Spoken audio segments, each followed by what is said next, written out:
أعوذ بالله من الشيطان الرجيم. بسم الله الرحمن الرحيم.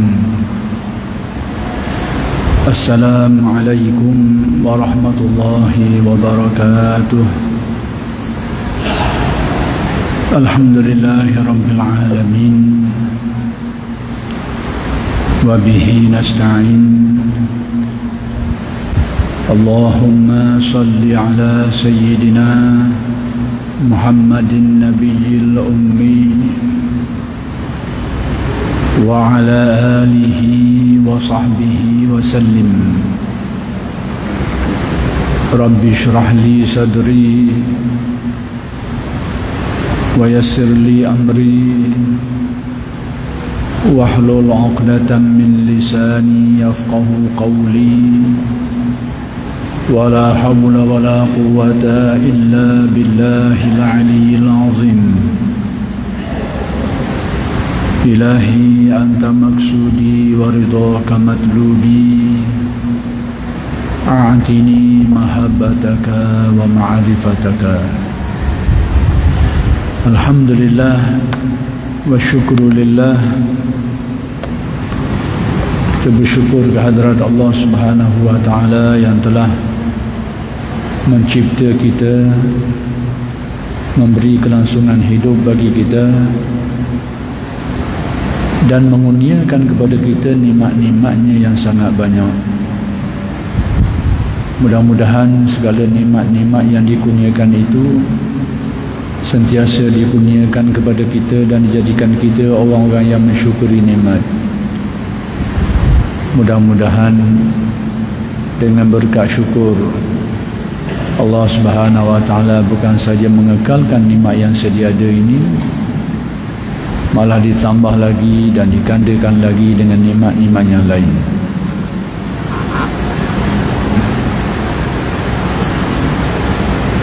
Dan insya-Allah pada malam ini akan disambung lagi pengajian kitab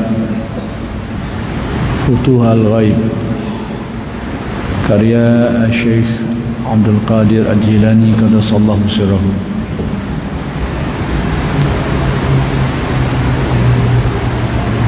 Perkara yang ingin kita teliti dan ambil iktibar pengajaran daripada kitab beliau ini ialah berkenaan dengan beribadah hanya kerana Allah Subhanahu wa Ta'ala.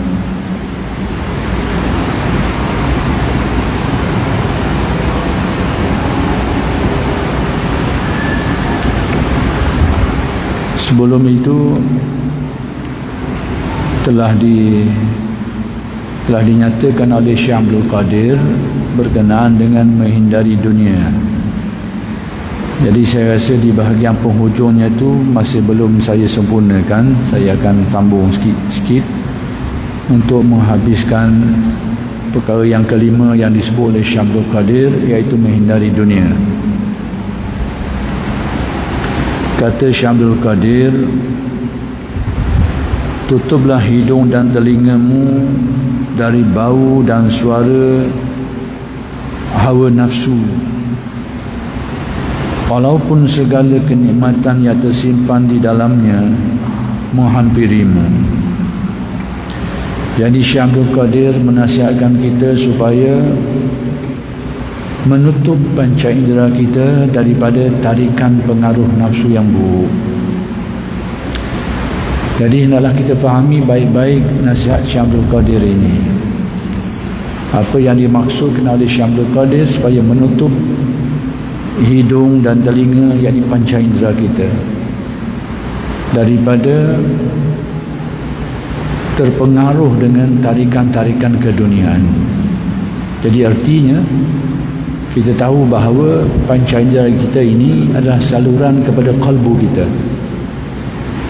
Fikiran kita, perasaan kita itu adalah hal dalaman kita.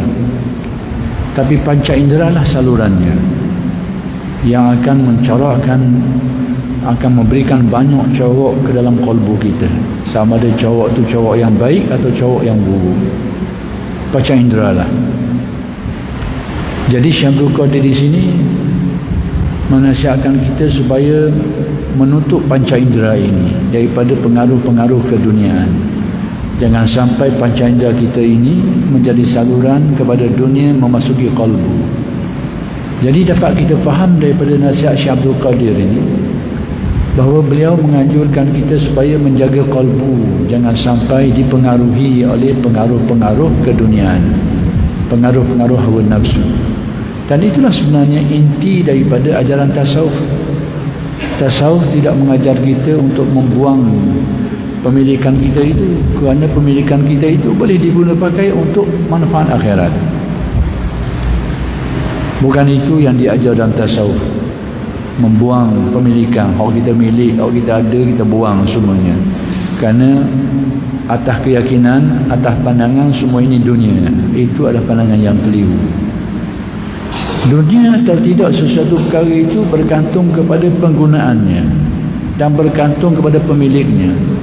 Sebab itu ada hadis Nabi SAW menjelaskan, sebaik-baik harta itu adalah harta yang dimiliki oleh ar-rajuli salih, yang dimiliki oleh seseorang yang ada ciri dia, kriterianya, sifatnya, iaitu baik. Artinya sesuatu pemilikan itu akan menjadi baik dan bermanfaat apabila dia dimiliki oleh orang yang baik, orang yang soleh. Jadi ukuran sesuatu pemilikan sesuatu benda ni, sesuatu harta, sesuatu benda yang akan menjadi ukuran baik buruk benda tu bukan atas benda tu, atas pemiliknya. Apa ciri pemiliknya? Sekiranya pemiliknya itu seorang yang soleh, maka harta itu, pemilikan itu akan menjadi manfaat kepadanya dunia dan akhirat. Tapi sekiranya pemilik itu adalah orang yang taleh, soleh ni lawan dia taleh, orang yang jahat, yang buruk, maka harta dan pemilikan itu akan disalahgunakan, akan digunakan pada cara yang salah, dan itu akan menjadi beban, bukan saja dunia, bahkan lebih-lebih lagi beban di akhirat. Jadi di sinilah perkara yang perlu kita faham. Inti dari ajaran tasawuf itu bukan membenci dunia, tetapi inti dari tasawuf itu adalah mengawal diri daripada pengaruh-pengaruh keduniaan.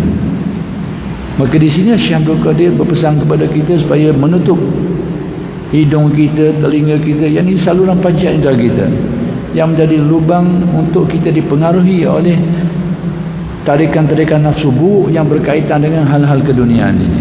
Disuruh tutup panca indera itu supaya jangan sampai hati kita terpengaruh dengan nafsu buruk yang berkait dengan hal-hal keduniaan ini.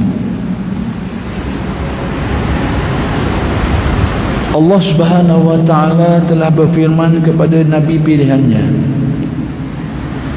yakni Nabi Muhammad sallallahu alaihi wasallam, "Wala tamuddanna 'ainaika ila ma matta'na bihi azwajan minhum zahratal hayatid dunya linaftinahum fihi wa rizqu rabbika khairum wa abqa." Maksudnya, artinya, janganlah engkau tujukan kedua matamu, jangan kau pandang dengan pandangan matamu, pandangan keinginan. Jadi hendaklah kita faham ayat ini, jangan engkau wala tamuddanna ainaika ni, kalau bahasa yang lebih mudah kita faham, jangan kamu cenderung pandang, kalau kita kat cerelong lah. Pandangan tu bukan berarti pandang. Kalau tak boleh pandang, takkan kita nak tutup mata sepanjang umur. Jadi jangan pandang di sini maksudnya jangan pandang pandangan yang penuh keinginan dan pengaruh-pengaruh nafsu buruknya. Bukan artinya jangan melihat. Kalau jangan melihat, susah kita nak hidup. Kita perlukan panca indera mata ni untuk aktiviti kita. Berarti kita akan tengok macam-macam. Jadi bila Allah Ta'ala berfirman, wala tamuddanna ainaika, jangan kamu hulurkan pandangan, yakni jangan kamu memandang dengan penuh keinginan pengaruh hawa nafsunya, penuh keberahiannya. Engkau tujukan kedua matamu kepada perhiasan yang kami berikan kepada bermacam-macam orang di antara mereka itu, yakni yang telah dikurniakan oleh Allah kepada beberapa golongan manusia. Sama ada tak kira, sama ada mereka itu orang yang beriman atau yang tidak beriman, semuanya dikurniakan Kerana yang dikurniakan Allah kekayaan ini, orang mukmin pun ada yang kaya, orang yang kafir pun ada yang kaya. Dari aspek ini, kurniaan Allah, rahmat Allah mencakupi. Kerana Ar-Rahman itu manifestasi atau kenyataan daripada nama Allah Ar-Rahman, artinya yang luas rahmatnya. Rahmat yang mencakupi semua perkara, melibatkan kalau manusia sama ada yang baik atau yang jahat, yang mukmin atau yang kafir dan sebagainya. Bahkan bukan saja mencakupi manusia, juga mencakupi binatang. Maka itu adalah kenyataan daripada nama Allah Ar-Rahman. Adapun Ar-Rahim juga yang luas rahmatnya itu, tapi ini khusus kepada orang yang beriman, iaitu lebih kepada nikmat-nikmat hidayah, taufik dan seumpamanya. Itu menurut keterangan segolongan alim ulama. Jadi yang telah kami berikan kepada bermacam-macam orang di antara mereka, yakni yang telah dikurniakan Allah kepada beberapa golongan di antara manusia ini, yang diberikan kemewahan dan kekayaan. Jadi Nabi dipesan oleh Allah, jangan menghulurkan pandangan, jangan memandang dengan pandangan keinginan, keberanian atau sebagainya.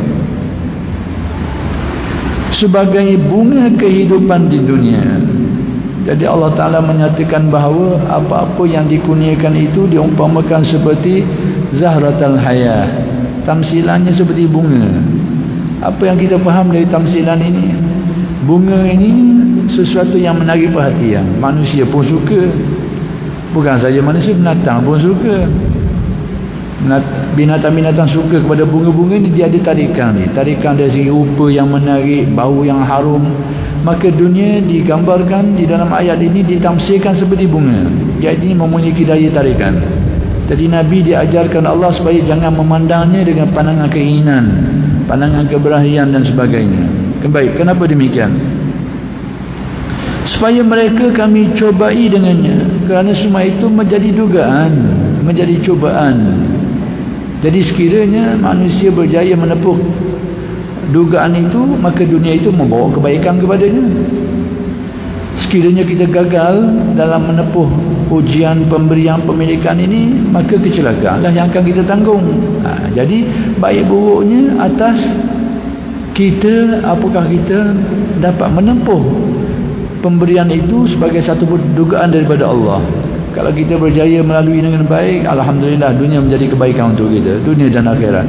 Tapi kalau kita gagal, menjadi beban dan kecelakaan untuk kita. Na'udzubillah min zalik. Baik, dan rezeki Tuhanmu, yakni dalam syurga itu lebih baik dan lebih kekal. Rezeki Tuhan itu, rezeki Tuhan ini luas. Maka diterjemah dan ditafsirkan di sini, rezeki di akhirat. Itu sebahagian dari rezeki. Tetapi dunia ini juga ada bahagian rezekinya. Kalau kita faham ayat ini, wa rizqu rabbika khairun wa abqa, dan rezeki Tuhanmu itu di akhirat adalah lebih baik dan lebih kekal, maka itu adalah pengertian yang jelas terang bahawa rezeki di sini dengan makna rezeki akhirat, ganjaran syurga nanti, itu adalah lebih baik, itulah lebih kekal. Ini adalah pemaknaan ataupun pengertian yang jelas tentang ayat ini.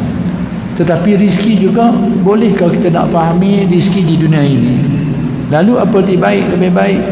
Rezeki yang dimanfaatkan sebaik-baiknya, rezeki yang digunakan sebaik-baiknya. Apa? Iaitu rezeki yang dikurniakan Allah, yang disyukuri, yang ditunaikan haknya. Maka rezeki itulah yang lebih baik dan yang lebih kekal. Dari segi apa?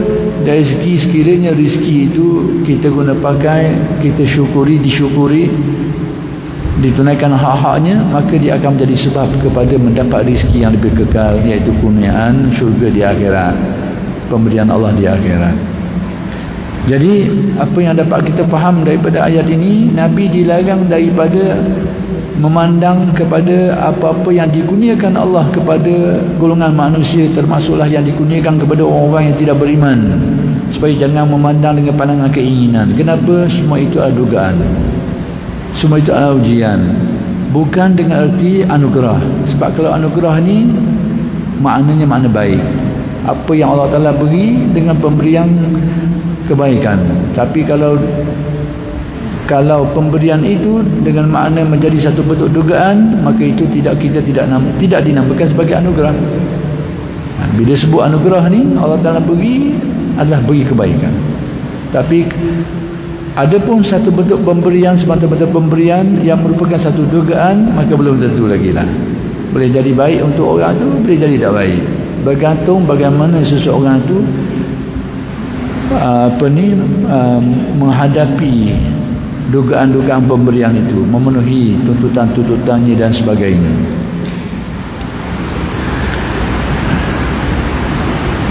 Sebab kita kadang-kadang ada juga, mungkin kalau kita tak pandang sini, kita tengok lebih-lebih lagi ada golongan orang yang tidak beriman ataupun orang yang mukmin tetapi termasuk kelompok-kelompok yang tidak taat. Mereka ni telah diberikan kekayaan yang melampau ruah oleh Allah. Kadang-kadang kalau kita tidak ada pedoman ni, kadang terfikir juga, macam mana mereka ni dahlah tidak beriman kepada Allah, tak percaya kepada Tuhan, tak beriman. Kemudian yang Muslim pula itu orang yang tidak melaksanakan perintah ataupun orang-orang yang terlibat dengan kesalahan-kesalahan, yang ingkar, yang fasik dan sebagainya, tapi diberikan lempahan pemberian. Jadi kadang-kadang kita terpengaruh dengan pandangan itu. Dia tak beriman pun boleh juga, dia buat jahat pun boleh juga. Maka di sini Nabi, sebenarnya ayat ini ditujukan kepada Nabi secara khusus, tetapi kepada kita secara umum, supaya jangan memandang aspek itu. Bila kita tengok dia ni tidak beriman, kaya juga, tapak melampau ruah, dia ni orang yang fasik, orang yang buruk dari segi perangai, akhlak dan kelakuan, tindakan dia tu nampak kurniaan yang melampau ruah juga. Jadi kita diperingatkan jangan kamu pandang dari aspek itu, kerana pemberian itu adalah satu dugaan, bukan satu anugerah. Kalau anugerah dia ada kebaikan, tapi kalau pemberian satu bentuk dugaan, belum tentu. Boleh jadi apa yang diberikan itu akan mencelakakan seseorang kalau dia tidak berjaya dalam menempuh dugaan itu. Tapi ada kemungkinan pemberian itu kalau dia berjaya menempuhnya, dia akan memberi kebaikan kepada seseorang. Demikianlah wasiat Syekh Abdul Qadir yang kelima, berkaitan dengan menghindari dunia. Yang dapat kita simpulkan bahawa apa yang dianjurkan oleh Syekh Abdul Qadir itu secara mudahnya iaitu menghindari diri daripada pengaruh-pengaruh ke dunia yang buruk. Bukan bererti kita menolak secara total, secara mutlak memiliki sesuatu perkara itu, bukan.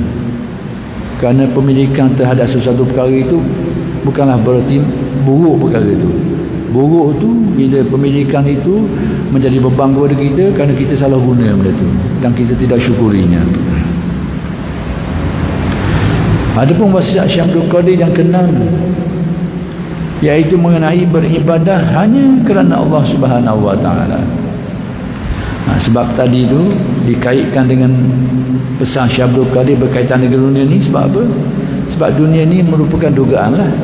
Banyak orang kecundang jatuh kerana ujian keduniaan, tapi tidak semua. Maka Syekh Abdul Qadir memberikan satu pesanan khas berkaitan dengan dunia ini, kerana kenyataannya ramai yang kecundang, ramai yang jatuh, ramai yang terpesong, ramai yang menjadi jauh dari Allah kerana sebab ini. Tapi tidaklah semuanya orang yang dijauhkan atau dipesongkan disebabkan kerana dunia ini. Jadi Syekh Abdul Qadir pesan kepada kita dan ajar kepada kita apa tindakan yang patut kita lakukan. Jadi sekarang Syekh Abdul Qadir meninggalkan pesan berkaitan dengan ibadah. Ibadah, bagaimana pula kita nak laksanakan ibadah yang baik. Kata Syekh Abdul Qadir, apabila melaksanakan perintah Allah, jadi melaksanakan perintah Allah Ta'ala ni luas. Maka ulama telah membahagikannya kepada banyak kategori. Ada perintah yang wajib, maka menjadi kewajipan. Ada perintah yang sunat, maka menjadi satu galakan. Ada perintah yang harus, perintah juga tapi menjadi satu keharusan. Harus boleh buat, nak buat tak mau buat, menjadi satu keharusan. Seperti perintah supaya makan dan minum, kulu washrabu, makan dan minum, pada asalnya hukumnya adalah harus. Tetapi yang harus ini kalau kena landasannya, kena kaedahnya, dia boleh bertukar menjadi ibadah yang tidak rasmi. Inilah petua, inilah yang perlu kita fahami, supaya yang wajib itu kita laksanakan dah, sebab satu kewajipan, satu bentuk pengabdian diri kita kepada Allah. Tapi yang sunat itu sudah tentu kita laksanakan juga kerana Allah Ta'ala. Maka yang harus ini macam mana supaya dia juga betul-betul menjadi ibadah. Cuma Syekh Abdul Qadir ni dia memberikan pesan kepada kita secara umum tentang supaya ibadah kita itu tak kira lah yang wajib ke, yang sunat ke, ataukah yang harus ke, biarlah landasannya itu kerana Allah Ta'ala. Sebab kalau yang wajib itu pun tidak dilaksanakan kerana Allah, maka dia juga tidak mendatangkan apa-apa, bahkan mendatangkan satu bebanan. Apatah lagi yang sunat.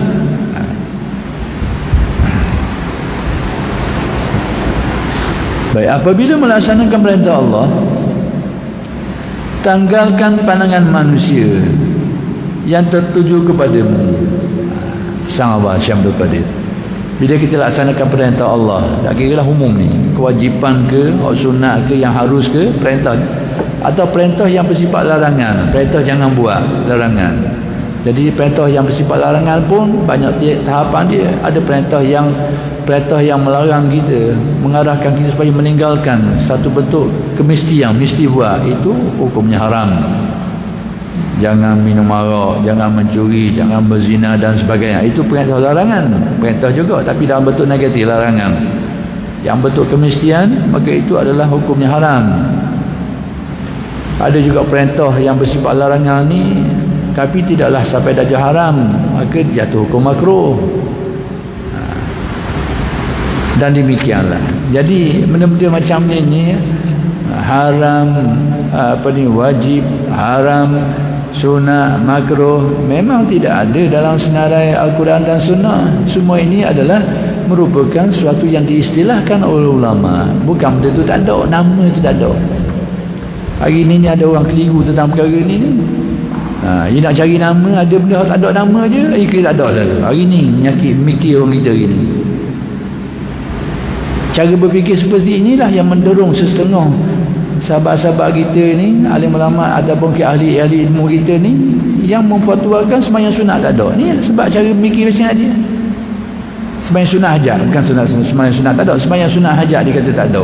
Kerana terma tu sunat hajat tu memang tidak ditemui secara wording dia tu, perkataan dia tu dalam Al-Quran dan hadis, tapi dah diistinbatkan oleh ulama daripada ayat dan hadis-hadis, sehingga mereka letak nama tu sebagai solat sunat hajat. Tapi kalau nak cari perkataan solat sunat hajat, perkataan tu memang tak jumpa dalam Al-Quran dan hadis. Tu nak khabar ni, saya kait semenjari saya ingat tadi tu, bahawa timbulnya haram, makruh, wajib, sunat, haruh ni, sedangkan lima-lima ni secara direct ni memang tidak ada dalam Al-Quran dan hadis. Yang adalah perintah dan larangan.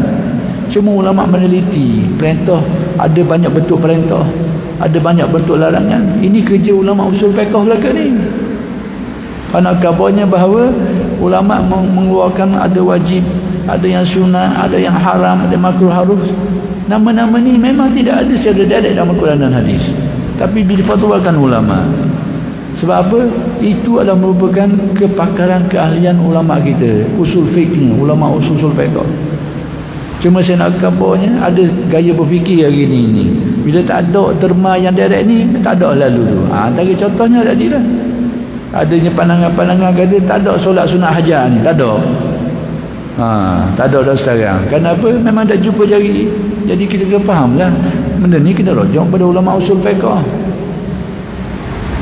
Dari mana mereka ni mengambil solat sunat hajat yang mereka sebut, yang disebut oleh ulama-ulama fiqh kita tu dalam kitab-kitab fiqh mereka tu, mereka sebut antara jenis-jenis solat sunat yang ada dalam Islam ni solat sunat hajat.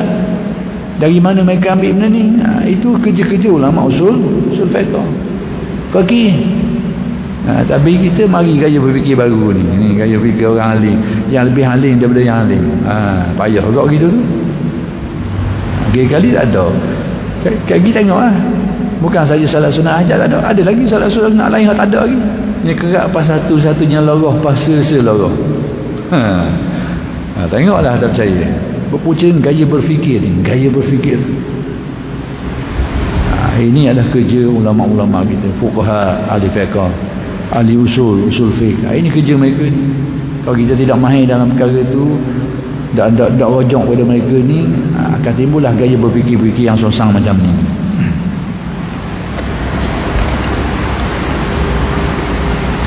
Jadi kata Syamsul Qadir, tanggalkan pandangan manusia yang tertuju kepadamu. Apa artinya? Yakni buang pandangan manusia yang menarik perhatian kita. Kenapa? Kerana yang boleh mengganggu ketulusan kita adalah pandangan manusia. Pandangan manusia itulah yang membawa penyakit riak dalam kalbu kita. Kita rasa orang pandang kita, atau kita nak orang pandang kita. Jadi rupanya dalam diri kita ni ada pandangan manusia tu, sama ada kita rasa orang pandang kita atau kita nak orang pandang kepada kita. Itulah punca manusia beriak, menjadi riak amalannya. Sebab apa? Kita nak supaya dipandang orang. Kerana pandangan orang itu, orang apabila orang memandang kita tu, dia akan memberikan nilai kepada kita. Kita nak orang tengok kita sebab apa? Sebab bila orang tengok kita, orang akan pandang kita dengan pandangan perhargaan, pandangan yang tinggi. Orang tengok kita semayang, kita tahu, kalau dia tahu kita semayang ni, nanti dia akan hormati kita kerana dia akan baca kita ni orang yang kuat semayang. Itu semua adalah punca-punca riak. Jadi Syamsul Qadir menganjurkan kita, tanggalkan, buang pandangan orang terhadap dirimu itu. Sama ada orang tengok ke tak tengok, jangan pandang, jangan fikir. Orang tengok biar dia lah. Itu maksud Syamsul Qadir. Maksudnya yang diajarkan Syamsul Qadir, buang daripada ingatan kita itu hal yang berkaitan dengan pandangan orang. Sama ada orang tengok ke orang tak tengok ke, lupakan itu, kata Syamsul Qadir. Sebab kalau kita ingat yang itu, menjadi sebab kepada kita ni dipengaruhi oleh sifat riak. Bila riak ni, dia akan melawan dengan kerana Allah, lillahi ta'ala tu, dia mari penyakit. Disuruh buang, kata Syamsul Qadir. Jadi riak ni ada yang nyata, ada yang tersembunyi. Perinciannya, ulama-ulama tasawuf terutamanya dalam Al-Hikam, dia ada membahagikan riak ni, ada yang jelas, ada yang keliru. Keliru kadang-kadang kita tak perasan. Keliru ke mana ni? Untuk pengetahuan kita semualah, untuk kesedaran kita semua. Riak ni bila kita ada kemahuan supaya amalan kita dilihat oleh orang, sama ada orang puji kita, itu tidak jadi ukuran. Orang tengok ke amalan kita, orang puji ke, itu bukan ukuran kepada riak. Ukuran riak ni kemahuan kita itu, supaya kita dilihat orang, amalan kita dipandang orang, dan kita ni hasil daripada pandangan orang itu, orang memberi sanjungan kepada kita. Kemahuan kita itulah yang membentuk riak. Jadi sekiranya kemahuan itu tidak ada, tak ada kemahuan itu, tapi orang tengok, itu bukan riak. Jadi semata-mata orang tengok bukan riak. Riak itu kemahuan kita itu. Kadang-kadang kita ada kemahuan untuk dilihat, tapi tak ada seorang pun tengok. Tak ada orang tengok seorang, tapi kita nak orang tengok. Sekalipun tak ada seorang, tetap amalan itu dikira sebagai riak. Sekalipun tak ada orang tengok. Ataupun kita mengharapkan supaya orang tengok dan orang puji, tapi orang tengok, tapi orang tak puji, orang cela. Sekalipun orang tak puji kita, kerana harapan kita ni mengharapkan orang tengok, orang puji kita, tapi kenyataannya orang tengok, tak ada orang puji kita, tetap kita dikatakan riak, sekalipun orang cela kita. Kenapa? Kerana hakikat riak itu adalah kemahuan kita untuk dilihat, bukan semata-mata dilihat. Jadi kalau kita tidak ada kemahuan tu, tak ada kemahuan tu, kita buat, tak pandang pun orang tengok tak tengok, tapi kebetulan ada orang tengok. Kemudian orang tengok pula, dia duduk cerita ke orang lain pula, duduk sebar pula. Sekalipun satu dunia tahu, dia tetap bukan riak. Dia tetap bukan riak. Kita contohnya, kita nak bersedekah, contohnya bawa stokor piti, contohnya stokor masjid. Mungkin kita pergi tu tak ada orang, mungkin kita buat, mungkin 2-3 hari kita pergi tak ada orang. Satu hari mungkin ada orang, kita tak ada orang tengok. Jadi akhir sekali menjadi sebutan orang. Sekalipun disebut orang, dipuji orang, tetap kalau kita buat itu bukan, kita tidak pandang pada pandangan orang, tetap amalan kita bukan riak. Bukan, sekalipun menjadi soho, orang duk cerita habis, orang ni dia lah penyembah besar dan sebagainya, tetap amalan itu bukan riak. Kerana riak itu bukan atas isu orang tengok tak tengok, Bukan atas isu orang puji tak puji, tapi atas keinginan dia. Dia tidak keinginan untuk dilihat. Kalau tak ada, sekalipun dimasyhurkan, maka amalan tetap amalan yang bukan ada unsur riya. Kadang-kadang kita keliru kalau dia tengok aku ni mana ni. Jangan dia tengok ke tak tengok ke kat dia lah. Dia nak puji ke tak nak puji ke, serahlah, itu urusan Allah Ta'ala. Adapun contoh kita, mungkin kita datang ke masjid berqiyamul lail, datang, kemudian ada orang tengok, padahal memang tidak ada dalam kalbu kita untuk supaya orang-orang tengok, tak ada. Tapi sampai takdir orang tengok, kemudian orang jadi buah mulut orang pula, itu cerita sehingga semua orang tahu, oh, dia ni memang orang banyak buat ibadah. Jadi sekalipun menjadi sebutan orang, ada orang tengok, menjadi kemasyhuran, orang ini tetap dikatakan tidak riya. Sebab apa? Kerana itu terjadi bukan keinginan dia. Dan demikianlah terbaliknya, kalau dia ada keinginan untuk dilihat tapi tak ada orang lihat seorang sekalipun seorang tak ada dilihat, maka amalannya tetap dikira riya. Maka itulah ukuran dia. Kesimpulannya, Syekh Abdul Qadir kata, tanggalkan, buang pandangan orang. Sebab apa? Dia adalah menjadi punca kepada riya. Bila sesuatu amalan itu menjadi riya, maka dia adalah berlawanan dengan amalan itu kerana Allah Subhanahu Wa Taala. Tapi kalau tetap dilihat dan dipuji disanjung, tidak mengapa. Itu tidak membatalkan status amalan seseorang sebagai kerana Allah. Sekalipun dia orang tahu, orang sanjung, orang puji, itu terserah, itu adalah gerak daripada Allah. Pandang itu adalah kurnia daripada Allah. Yang kedua saya nak sebut tadi tu, ada dua bentuk riak. Riak yang orang panggil yang terang, orang panggil yang jali, dan ada riak yang khafi, yang sembunyi. Dua-dua ni tetap di bawah satu bumbung riak. Riak yang jali ni, yang ni secara terang-terang. Maksudnya dia melakukan sesuatu apa amalan pun, tak kira lah apa saja amalan kebaikan lah, ibadah ke, kebajikan ke, dia buat satu amalan yang merupakan amalan kebaikan lah, syar'i, sama ada ibadah yang wajib ke, yang sunnah ke, dia lakukan itu. Jadi sekarang dia lakukan itu memang untuk diperlihatkan oleh orang, nak ditunjukkan kepada orang, sama ada orang tengok ke orang tak tengok ke, maka itu dinamakan riak yang jali, yang terang. Memang dia buat amalan tu, pada waktu dia buat tu memang dia mengharapkan untuk supaya dilihat orang. Dia ada keinginan itu, keinginan supaya orang tengok, orang tahu dan seterusnya, orang pandang mulia, orang sanjung dan sebagainya. Jadi itu dinamakan riak yang jali, yang terang. Ada satu jenis lagi riak yang juga sama-sama dalam kelas riak belaka. Bila sebut riak ni, dia akan membatalkan amalan kita tu, pahala amalan kita tu. Contohnya macam kalau kita semayang sunat, pahala dia tu hilang. Semayang fardu pun macam tu juga. Semayang fardu ni kewajipan, sekalipun kewajipan dia diganjari pahala. Tapi kalau kita ada unsur riak, amalan kita tu sah dari segi syarak, tapi ganjaran yang dijanjikan tu tidak ada. Itu kita tahu fungsi kesan riak ni. Riak dia akan menghilangkan ganjaran pahala amalan orang tu. Baik, jadi riak yang tersembunyi pula ni, yang khafi ni, pada waktu seseorang tu mengamalkan satu amalan ataupun melakukan satu kebaikan, dia tidak ada niat dan keinginan dan kemahuan supaya dilihat pada waktu dia beramal, dia tak ada. Tapi dia mengharapkan suatu hari nanti ada juga orang tahu. Yang itu pun juga termasuk dalam riak. Kata ulama tasawuf, cuma disebut sebagai riak yang khafi, yang sembunyi. Contoh, seseorang yang melakukan ibadah atau melakukan kebaikan dan dia tak ada niat supaya orang tahu, orang tengok dia, orang lihat dia. Dia tak ada niat, tak ada keinginan tu, tak ada kemahuan tu, tak ada tujuan itu. Tapi dia mengharapkan satu hari bila aku mati lagi orang tahu kat aku ni. Ataupun dekat bila lama-lama sudah biar orang tahu juga. Kalau ada kemahuan tu juga, kata ulama tasawuf, itu juga termasuk dalam bab riak. Cuma itu disebut sebagai tersembunyi. Jadi apa pedomannya? Inilah yang Syekh Abdul Qadir ajar kita, supaya tanggalkan, buangkan terus keinginan tu, kemahuan tu untuk dilihat.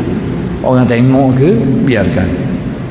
Orang tengok, orang puji, biarkan, itu kurnia Allah. Asalkan kita tidak ada kemauan itu, kita tidak ada keinginan itu. Ada orang tengok, orang puji, biarkan dia lah. Itu gerak daripada Allah. Allah Ta'ala nak muliakan kita lah tu. Biar, itu gerak daripada Allah. Asalkan bukan itu menjadi kemauan kita, bukan menjadi niat dan tujuan kita. Sama ada sekarang ke atau kadang ke, jangan fikirkan. Andai kata bila kita buat ni sekarang, tak ada orang tahu dan tak ada orang tengok, tak ada orang sedar, tak ada orang cakap apa-apa, sampai satu masa tiba-tiba bocor kat cerita ni, biarkan. Asalkan kita tetap dengan niat yang dulu tadi tu, kita lakukan ini, kita buang semua keinginan, kemahuan, pandangan orang terhadap kita. Sama ada orang tahu ke tak tahu ke, atau suatu hari orang akan tahu juga, itu jangan dipikirkan. Maka kalau kita amalkan amalan ini, insya-Allah amalan kita tu kekal dalam status lillah, kerana Allah Ta'ala ataupun ikhlas, tidak adanya unsur-unsur riya. Cuma saya nak tambah sikit sementara saya sebut ni tentang status amalan yang bercampur. Amalan yang bercampur antara ikhlas dan riya. Ada juga amalan yang dikatakan riya ni, kalau daripada mula-mula lagi memang nak ditunjukkan, memang itu tak boleh nak nafi dah, itu adalah amalan riya.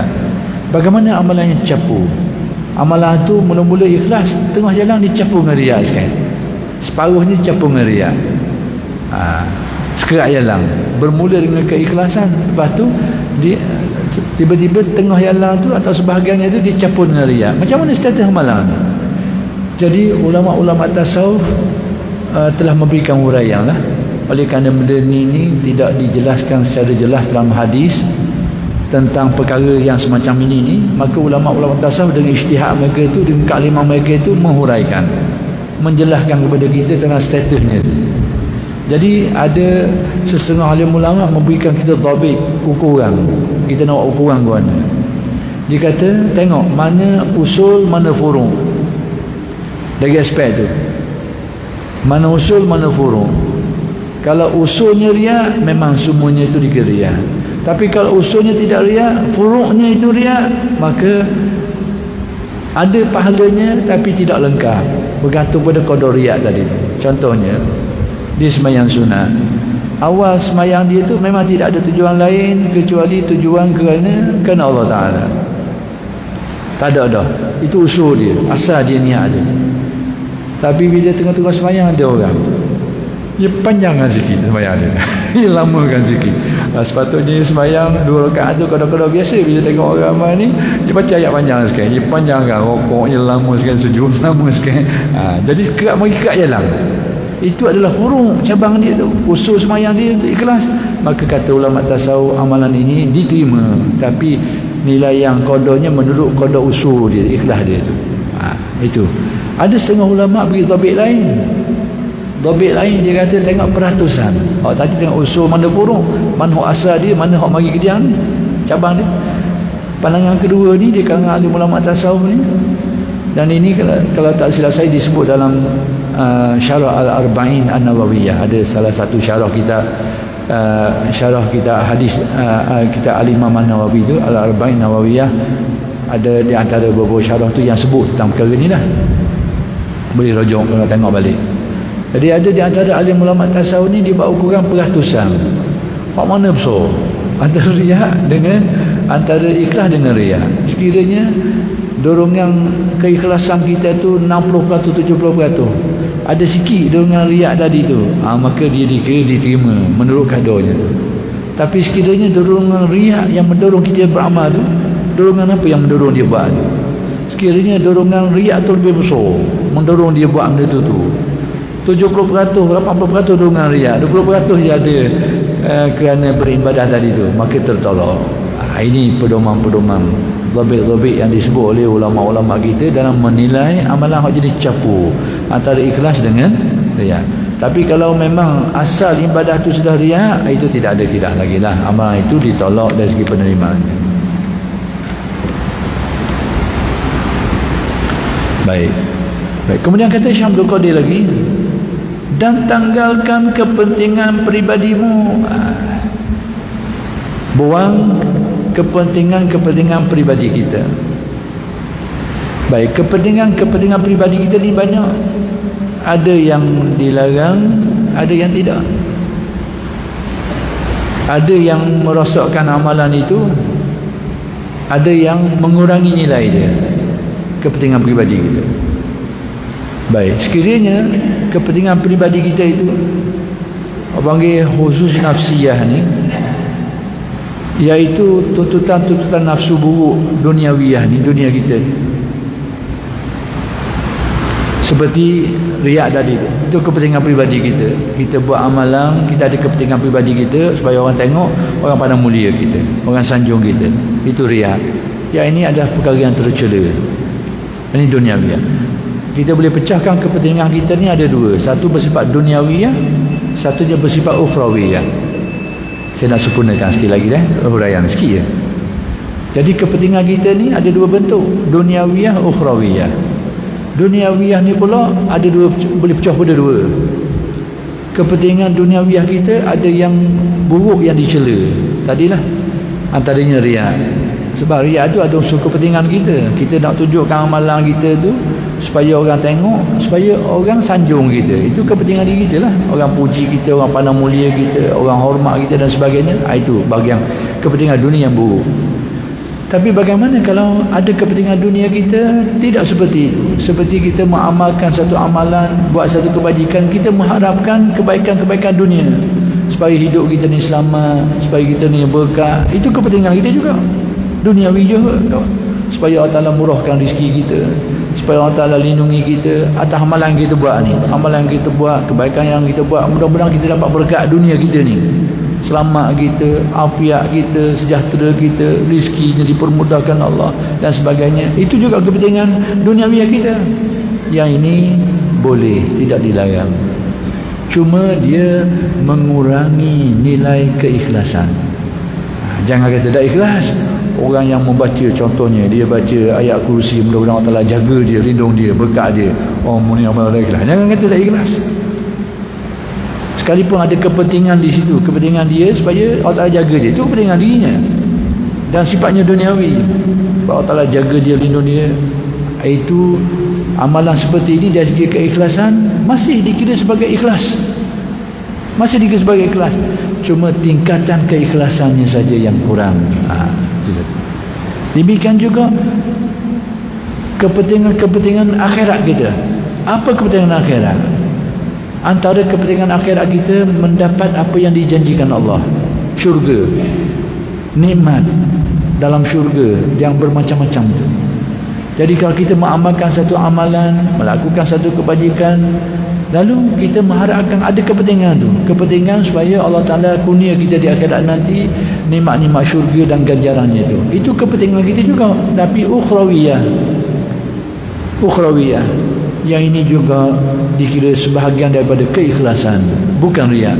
Sekalipun kita menginginkan syurga, sekalipun kita menginginkan nikmat-nikmat di dalamnya, dia tetap termasuk dalam senarai ikhlas. Cuma tahapan keikhlasannya itu masih ada yang lebih baik dari itu. Jangan tidak ikhlas. Ramai nak syurga murni tak ikhlas. Jangan kata macam tu. Itu istilah yang salah. Cuma tahap keikhlasan tu ada yang lebih baik daripada itu. Maka yang paling mulia sekali dalam beribadah, mengabdikan diri kepada Allah Ta'ala ni, iaitu orang yang mengamalkan satu amalan, beribadah kepada dia, melakukan kebaikan, tidak ada tujuan lain kecuali semata-mata abdi diri kepada Allah. Atas dasar kita ni hamba-Nya, Allah Ta'ala Tuhan kita, diperintahkan kita lakukan, kita laksanakan. Illa liwajhillah, innama nut'imukum liwajhillahi, la nuridu minkum jazaan wala syukura. Sesungguhnya tak ada tujuan lain kecuali kami beribadah melakukan ini semata-mata mencari redha Allah. Inilah kemuncak keikhlasan yang paling mulia. Jadi bila Syekh Abdul Qadir kata kita tanggalkan kepentingan duniawimu ni, kita berusaha sebaik-baiknya, mudah-mudahan kita mencapai darjat yang paling tinggi tadilah, iaitu segala kepentingan-kepentingan lain tu kita buang semata-mata kerana mengharapkan redha Allah sajalah. Tapi kalau tidak sampai ke darjah tu pun, kurang sikit pun tak mengapalah. Sekalipun ada juga kepentingan kita mengharapkan yang syurga pun tak apalah, dia masih juga termasuk di dalam keikhlasan. Cuma kalau dapat ditingkatkan lagi, atau kurang lagi, kita mengharapkan juga di selain pada ganjaran syurga tadi, kita mengharapkan kebaikan-kebaikan dalam kehidupan duniawi kita ini. Itu juga masih dalam ruang lingkup ikhlas. Asalkan jangan ada kepentingan duniawi, kepentingan-kepentingan kita yang merosakkan amalan tu, iaitu kepentingan-kepentingan yang bersifat riak tadi tu. Jadi oleh kerana sudah masuknya waktu insya, kita berhenti setakat ini dulu, dan insya-Allah akan bersambung huraian kitab Futuhul Ghaib karya Syekh Abdul Qadir Al-Jilani qaddasallahu sirruhu ini pada kuliah-kuliah yang akan datang. Aqulu qawli hadza wa astaghfirullahal azim li wa lakum. Assalamualaikum warahmatullahi wabarakatuh.